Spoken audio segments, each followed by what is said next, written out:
hapo ulipo, nikikwambia nipe imagination ya mwanaume unayemtaka, una dondoo zote.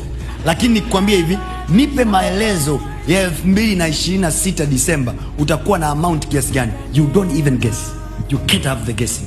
Lakini you have the whole picture of the kind of man you want. Utasikia, nataka awe hivi, nataka awe hivi, nataka awe hivi. Unajua mwanaume anatakiwa hivi. But you cannot explain to me kiwanda chako kifaneneje, biashara yako ifaneneje. Watu wanapagawa na shetani anawabadilishia concentration, anakuhamishia kabisa uwaze kitu kingine.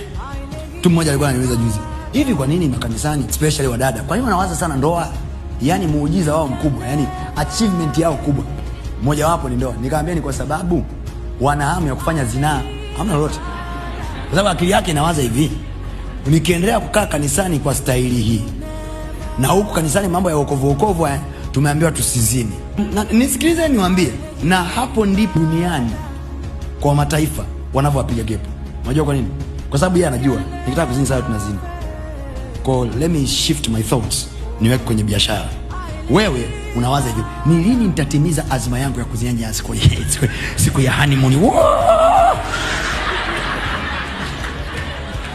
The minute wewe unayawaza hayo, wenzako ameshapiga hatua. Angalia wanandoa walokole walivyo na hali ngumu ya kiuchumi, alafu angalia wanandoa wapagani wanavyopiga hatua. You know why? Because their concentration yao ni kwamba sisi tupige kazi. If things work, they will work. If they won't work, we won't work. We move forward. Concentration. Let me tell you something. Find out all the billionaires in the world. They have marital challenges. You know why? Because they have concentrated the whole energy into one place. Kwa hiyo kuna mtu anataka kusalimiwa, hajasalimiwa kwa wakati uliotakiwa.